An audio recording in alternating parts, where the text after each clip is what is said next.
Welcome to Acorns to Oaks. I'm Kristine Dixon, board certified behavior analyst, board certified advocate in special education. And I'm Sarah Moreau, board certified behavior analyst and family nurse practitioner and PhD student for what feels like forever. But not forever. But not forever. Eventually, I will finish. Sending the love to all the PhD students out there. Yes, to the academics. It's just an endless journey, or that's the way it feels. That's how adulting feels. Right? To me. It's just like, it just keeps going on and on. And there's always that thought, when I get to this point, it'll be better. When I get to this point, it'll be better. And it is. But then there's always something else on the horizon. Yeah. And that sort of plays into what we're going to talk about today. The constant change in criteria and design, right? It's constant. like, raise the bar. Always raising the bar. Exactly. Which is a good thing. It's a phenomenal thing. Yes. Yeah. Something we strive for. Yeah. And, it takes us back to when we were BTs. That's right. When we were behavior therapists. There was no RBTs when we were behavior therapists. But we see now a big trend with venture capitalists coming into ABA and the BACB board lowering the qualifications for the RBT to high school graduate. Yes. Yeah. Yeah, that actually threw me because I thought, it had been kind of a standard that had been pretty rigid for a long time. But, there's also a great need for the service. So I can kind of understand the loosening of some restriction.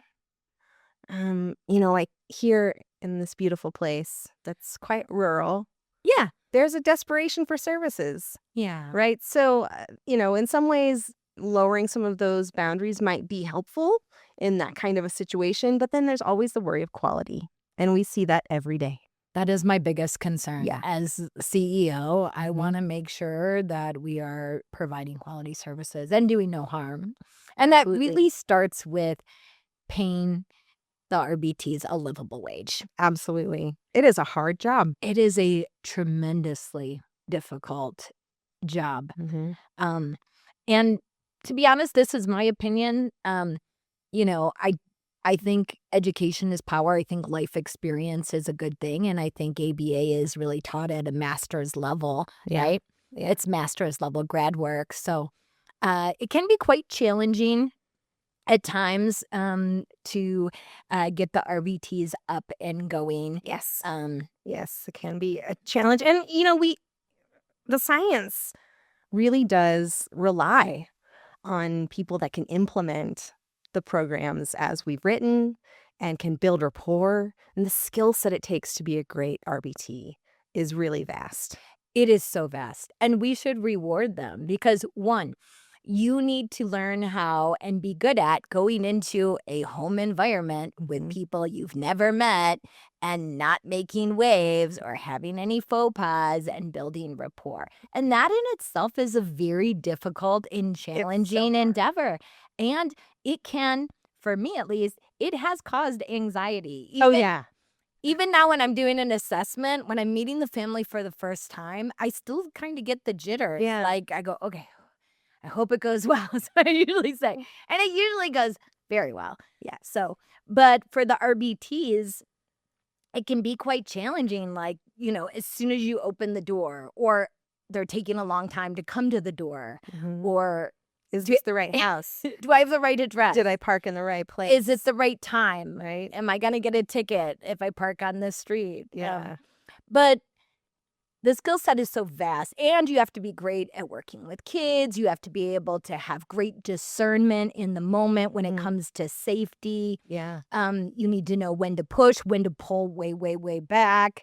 And you have to have a real flexible thinking because you're trying to implement something within a home environment that you don't live in. You really can't have a rigid mindset of, I'm going to target this goal in this way at every single house. It just doesn't work like that. So people really have to be good on their feet and good with improv, I think, to Absolutely. really be excellent with a naturalistic form of teaching. Because let's be honest, Sarah, you and I are planners. Yes. We like to set ourselves and our teams up for success. So we Mhm. usually give things a lot of forethought. Yeah. And what is the plan? And Mhm. what are we going to do once we get in the home? And what's the structure going to look like? Mhm. But when you're in the home environment doing these types of services, doing ABA, that plan might go out the window within Yeah. 5 minutes. And Yeah. you have to be able to roll with that. Yeah. So Yeah. it does take a vast amount of skills to be a successful RBT, registered behavior technician, Mm. or just a behavior therapist. And it really makes me so mad that the field's not paying them a livable wage. Yeah. And I think it really goes back to what we value as perhaps an entire society, right? Like if you go into a corporation as an administrative assistant, for example, which is an entry level position, also I think quite challenging, but depending on where you're working, they make a great living.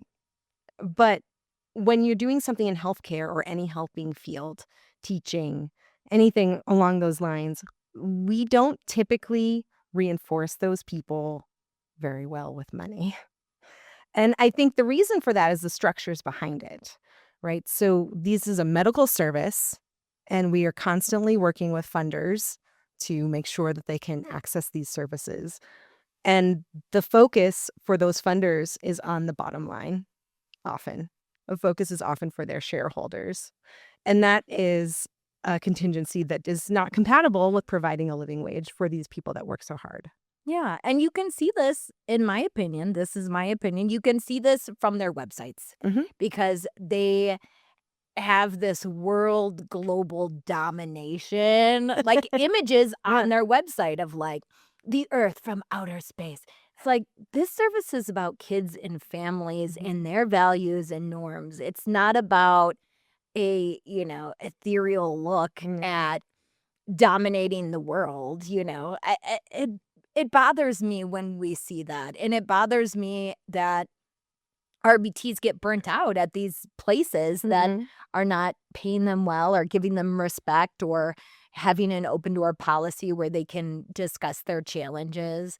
Yeah. Um, Yeah, and it can be very isolating to oh, be an RBT. yeah. I remember that, to be out in the field by yourself, you're going from one family to the next.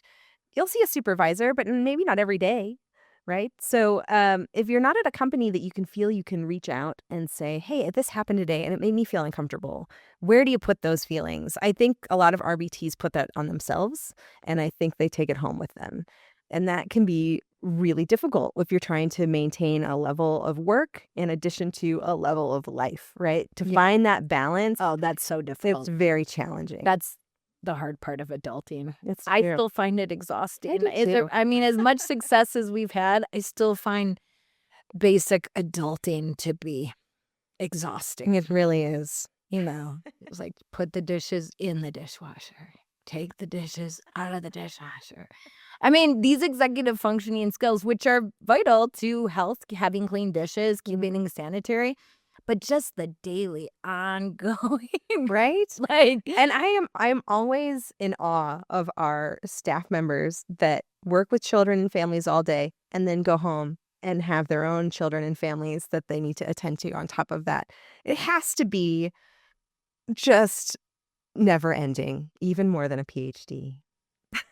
and that's, RBTs are strong people They really to are. do the work they have to do. Mhm. So they should get the amount of respect. And if they're working full time, they should make a livable wage. I agree. If you're working 10 hours Monday through Thursday from 11 until 2, maybe you're not going to make that livable wage due to the hours. But if you're working full-time hours, you should have a full-time livable wage. I agree. You shouldn't have to work that long and hard and not be able to support yourself and your family. And on Reddit, I read a comment that said, and this is a great comment, kudos to whoever said the comment on Reddit. And that's what we're going to be doing today, is talking a lot about some of the questions that came in from Reddit, which is exciting to interact in this manner.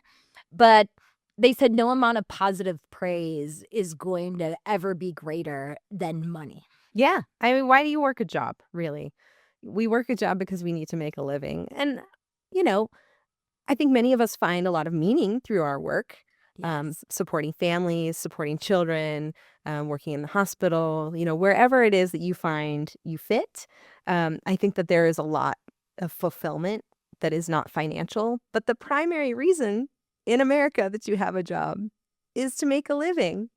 And, we see these RBTs working really hard. And then in addition to that, going to their master's program, getting their hours, working toward that BCBA exam. Um, it's a huge load to carry. Um, Yeah. yeah, yeah. And these families, they love their therapists. They They love do. them. Yeah. Yeah. I mean, Sometimes they like them more than you and I. Like often. the directors that come in. Often they do, because they are there every day fighting the good fight with these families side by side, providing them with support all the time. Some of them, right? Most waking hours, or most of the time when the child is home, they're there helping, getting through activities of daily living. They're helping them to communicate, to learn to play nicely with siblings, to eat their meals. Everything that the family needs, the therapist is there. And I think that is certainly worthy not only of the meaning of that interaction, but worthy of financial, incentives and financial benefits for working that hard. Absolutely. Yeah. Yeah. And I think that's why there should be more private practices in ABA, where it's like individuals who are individually responsible for everything that goes on at the practice. I think Yeah. that makes a big difference I think so too. when you're, legally, financially responsible. You Mhm. invest more in your staff and in the infrastructure. But on top of doing everything that you just listed that RBTs do, they take data on top of that. Yeah. And then they also go out into the community, where sometimes you're told as an RBT, you're just a family friend. You're going incognito. Don't Mhm. tell anyone you're a behavior therapist. You're going incognito. So then you have your data sheet all folded up in your pocket. You're like scoring by your hip, like the data, People are like, and how do you know the family? I'm a family friend. Yeah. Or I'm the babysitter today. Yeah. They'll say that, just any cover that the family is comfortable with in the community, which is another wonderful thing about RBTs and their flexibility, to be able to put on the mask of I'm not working right now, but I really am working. Yeah. And working very hard. Yeah. And the behavior therapists, there's demands placed on them. Even after, okay, here's 40 clinical programs that we want you to run at least 65% of, on top of taking data. Now, the parent is also going to give you directives during your session. Yeah. Yeah. Yeah. Like, make sure he brushes his teeth. We're using a new toothpaste. Like, I bought him a new comb. Here's some new puzzles. He's moving on from 3 pieces to 5 pieces of puzzle. Like, the parents also have an agenda as well. That's true. And it really should all fit together as one big, beautiful piece, right? Like, you Yeah. should all work in that way until the child doesn't need the support anymore and we can fade out of that space. But the support that it provides families, I think, is just immeasurable. Um, and I think that the RBT role is just so crucial. It's so important. It's everything. It really should be something that is compensated at a very high degree for what they do, the amount of work, for the meaning that that job has. But really, how this all comes down is based on funders, right? And how they see this work, right? Because that's how things are determined. Well, maybe not. Maybe there's more people in the science getting their voices out, speaking out towards the funders. Maybe the tide is shifting. I see a lot of kind of conflicting articles out in the world. There's been a lot of talk about ABA fraudulently billing, which I'm sure does happen. We speak about these venture capitalist companies where maybe they don't even know what's happening down on the bottom, where the therapists are working one-to-one with the client, because they are so large. I don't know if that's how these things might occur, but I think it's probably the minority. And I think that if there was a large audit of all the ABA in the country, you would find that that is not as common as it's being made out to be. I think through some articles in the Post I saw. I also Oh, saw, you know, on the other side of that, families fighting TRICARE to Oh, yeah. get their services, right? So, you know, there are so many narratives that I think it's difficult for the general population to have an opinion one way or another in terms of billing, in terms of what people should make and how that should work. Well, I think how it should work and how it does work well is you have a system of compliance Yeah. with multiple checking factors of that compliance prior to rendering, prior to billing. Yeah. So a system of compliance is really the best way to go about accurate billing, having paperwork, having independent people constantly checking. At Nurture Nature, we also run independent internal audits quite randomly where we're going to pick 35 sessions and take a look at it. You know, having lots of people involved, it really is a whole system. Now, you know, we've caught things at the practice that, you know, very early on where you know, we had BTs not being honest on their timesheets, but they were caught. Yeah. You know, and thank goodness they weren't caught. And I'll never forget one time, you know, a therapist was billing at 8:30 but not arriving to 9, and the parents said that it was okay, and I was like, you do not have the right to say that that was okay. Yeah. And you know, when I spoke to the therapist about it, and I called her in and I said, you're arriving at 9. Here's the door ring camera. You're arriving at 9. Why does your timesheet say 8:30? And I remember she looked at me and she's like, that doesn't sound like me. It's like, but this is your timesheet and that's your name and that's your signature. Yeah, but it just doesn't sound like me. It's like, well, reality check, it is you, you know? But then it makes me think, like, you know, could it be the greed? Could it be the livable wage? Could it be that the system's broken? So I'm going to go outside the system to get my needs met, right?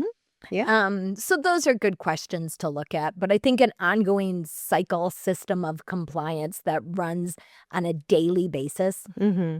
Like right now, we have 4 people going over all the data sheets. Yeah. All the parent verification forms before rendering. Then there's a billing specialist, and she overlooks that work. Then there's our chief operations officer who overlooks all that work. And we bill about a month back. So right now it's July. So it's June, but soon to be July. Right now it's June. So right now we'd be billing and looking at May. But you have to have a cycle of compliance. If you're billing on a daily basis and there's no time between when the session occurred and the billing, I think that's when people get into real problems because there are discrepancies. Like the PVS says 8:05.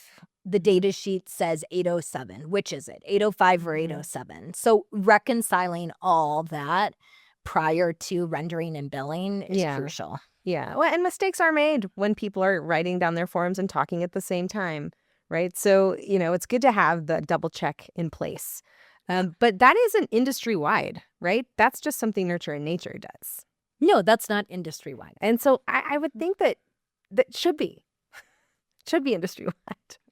Well, right? I think, you know, APBA has done a wonderful job of putting out some wonderful teaching regarding this, and that's kind of where we learned from, you know, watching others, gathering information. But you have to have a system of compliance. Yeah, because I could see where if there wasn't a system of compliance, and my inclination based on my previous experience throughout ABA is that companies work very differently. Yes. And when one company perhaps makes some mistakes or maybe even does something fraudulent, it reflects poorly on the entire industry.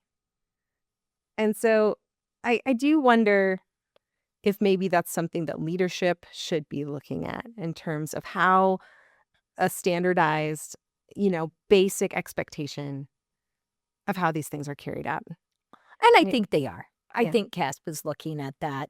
I just don't like when they lump us all together, and I Mhm. think that is the problem, is that it's getting lumped together, whereas, we as a private practice pay thousands of dollars to invest in being lawful and compliant with Mhm. billing practices. Um, where I think really when you have shareholders in a limited liability company, there's limited liability spread across those shareholders. Yeah. And then, that's how they kind of clean house is they'll take this company, they'll milk it, Mhm. and then they'll bankrupt it, Mhm. and then it's fly by night and they're gone. Oh, yes. I've Yeah. experienced that. And so, it's a little bit of heartbreak. But, that's what I think when we talk about big pharma, Mm. um, and the bigger people at play, the big wheels at play, the big systems at play. So the RBTs are everything. They're the reinforcer. Mhm. They're the program guide. They are, teaching crucial skills. They're breaking down big skills into small skills. They're reinforcing attempts, one of the most important principles that we follow. So why aren't they being treated with like respect and kindness and Yeah, it's a great question. I don't think that is the case with our company. I talk to the RBTs daily. yeah. And I feel like when there's an issue, we face it head on and we address it. But the wider population of RBTs, I think it just kind of depends on where you end up working. Yeah. And I think if I could advise an RBT out there thinking like, hey, maybe this is really too hard and I don't think I can do it anymore, I would urge you to look around because maybe you're at the wrong place. Maybe there are companies that are close to where you live that are maybe smaller or that are a little more supportive or that will value your work, you know? Well, I'm totally having a flashback. There you are. Yeah, to the moment that I met you. I was there. I know you were right I there. was there. It was 9 o'clock at night. I had walked in, I opened the door, you and the client were jumping on the bed. Yeah, I had a lot of fun with that client. Yeah, And he was fun great. is the key. Is the key. Yeah. But yeah, it was when you came to that company, You were burnt. I was so burned out. And um before you, Denise, our other wonderful nurture and nature owner, was a supervisor at this company. And before that, I was there as a therapist in what felt like by myself. I didn't see a supervisor for months. That's what you told me. And you said, "Can I speak to you for a minute?" And we went out into the hall and you were so sweet. And you were like, "I have my master's degree." I was like, "That's impressive, Sarah." And you were like, "I'm just so burnt out. I haven't seen anyone for months. And now both of you guys roll up here. I'm sorry if I'm a little shocked." And you were kind of shocked that like I was out in the field, like Yeah. making it happen, looking at the cases. Yeah. And I mean, I had been flying solo, being like, well, that's mastered. Let's look at the report. Here's the next one. I'm adding it. Let's go. And it's really important to have a cohesive team. it is because So, when you're left alone, that's a pretty helpless feeling. yeah, and especially when, master's degree or not, when you're a therapist, you're not yet to the point where you've taken the board, you really haven't done any supervision hours. Yeah. You've got a lot that you're carrying that you're really not prepared to carry if there's no one there to carry it with you. Absolutely. Yeah. And yeah. that's how you were feeling when I met Oh, you. yeah. I was ready to quit that night. I was like, I don't think this is for me. I think that's what you told me. You're like, "I'm getting ready to hand in my resignation." And I was like, forward 13 years later. "Hi, Sarah. Hi. Executive Clinical Director of Social Skills Nurse Practitioner." Yeah, things change. But you were burned. But I yeah. think you need to approach the work with passion. Yeah. If you're not excited and you don't think you can make positive changes and you're not going to bring the energy and bring the excitement and bring the motivation and bring the reinforcement or pay for the reinforcement, that's another reason why I think RBTs get burnt out. Oh, yeah. It's It's expensive.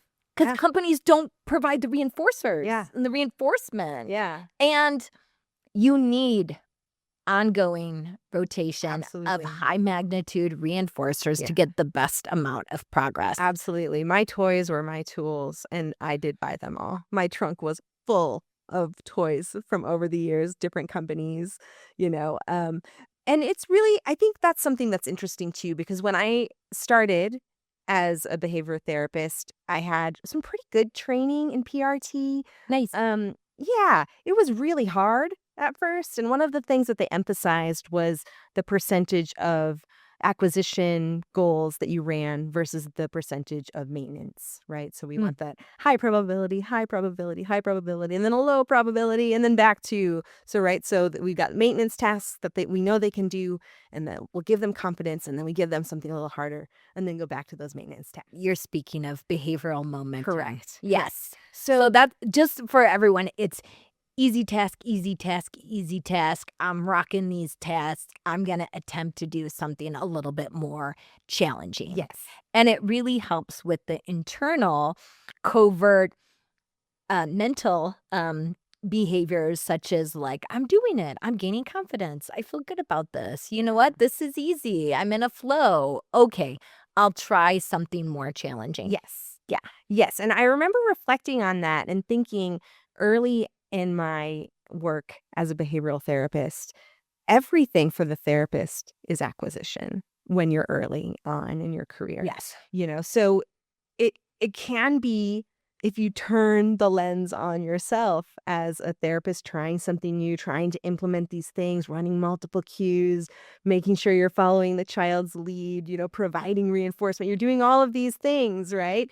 And it's all hard at the start. And everyone feels that way. And I have to tell you that every time I've done something new, which is often because I have a sickness where I'm doing new things all the time, it's always hard at the start. It's one of those things where you look around and think, I've made a mistake. Oh, no.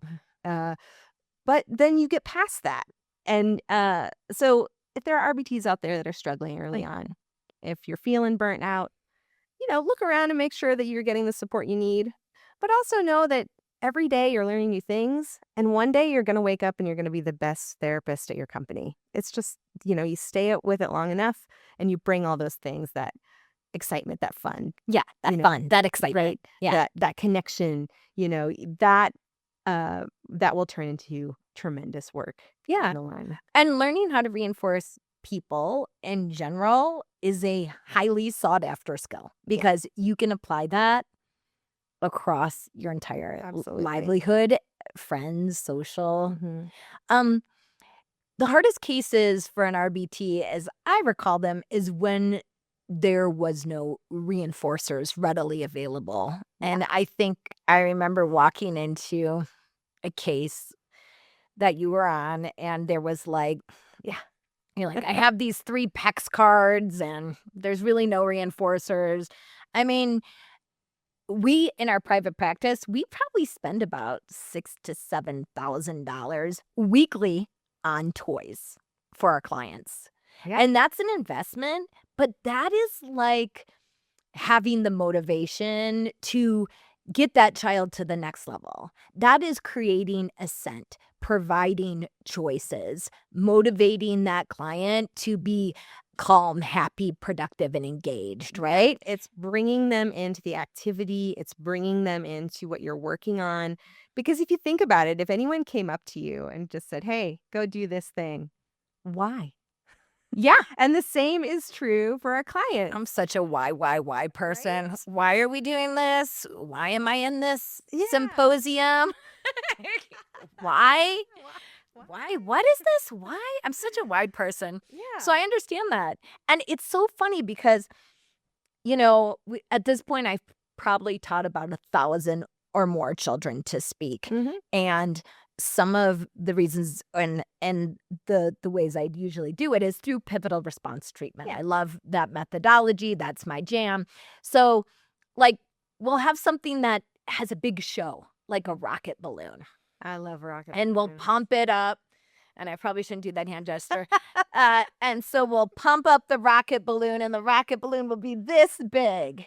And then we'll say, ready, set, go. And we'll let that rocket balloon fly all around that house. So exciting. And it'll be squiggling. Yeah. And the eyes of the client or the child just get really big. Yeah. And then we start giving the rocket balloon for them to hold.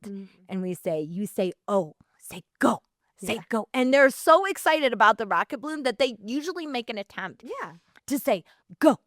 And then they let it go and they're like, ah, you know. And so without the rocket balloon or the cause and effect toys or the feeding the dinosaur or Yeah. the arts and crafts or the, you know, the puzzles or the games or the cause and effect, The things that child is interested in. The Yeah. things that child is motivated by. Yeah. That's the key. that is the key. That's the key to learning in general. That's true. Yeah.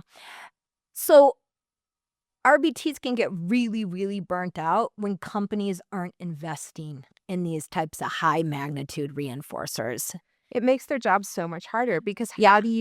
how do you get to that level of excitement and interest and desire to work on something that's maybe hard without those really fun and really motivating items and toys and games and activities, right? Yeah. And then there's been times when you and I have been in the clinic and we're like, okay, let's try this. And you're like, okay, yeah, let's do it. And we'll go and we'll try it and we'll come back to the counter and we'll be like, that didn't work. Totally didn't that work. was Totally not motivating at all. We're not at all interested. Yeah. And then you got to go back and you got to find, right? So you're Yeah. rotating, you're doing these ongoing preference assessments. Is it rocket balloons you like? Oh, that was too loud for you. That's Mhm. okay. How about this, you know, egg shaker? Yeah.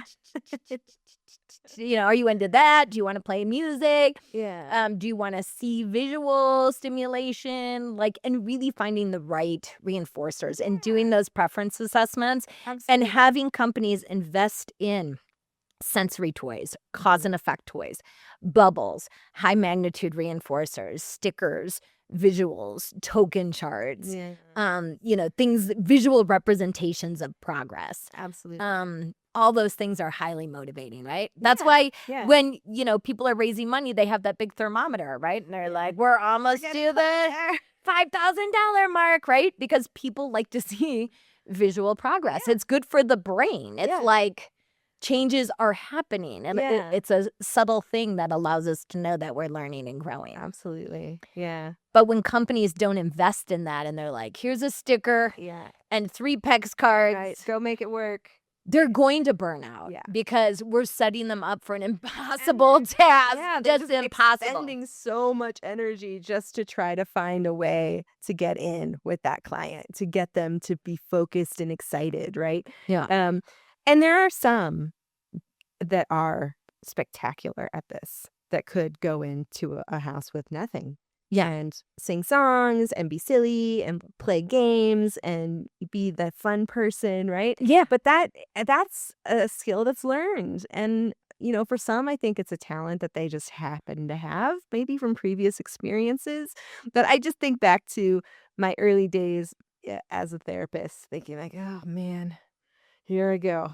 Yeah. Outside in your car. Okay. Okay, we can do this. I can do this. It's I'm going to be go in there. It's just 5 hours. It's going to be fun. Saturday while I'm in grad school. Yeah. We have a lot to talk about, so much with these RBTs and just the role in general. They're superstars. They are superstars. Thanks for joining us for this discussion of part 1 of our RBTs points to look for out in the field. Be sure to like, subscribe, and share your thoughts if there's anything that you would like to discuss as well. Thanks for joining us. See you soon.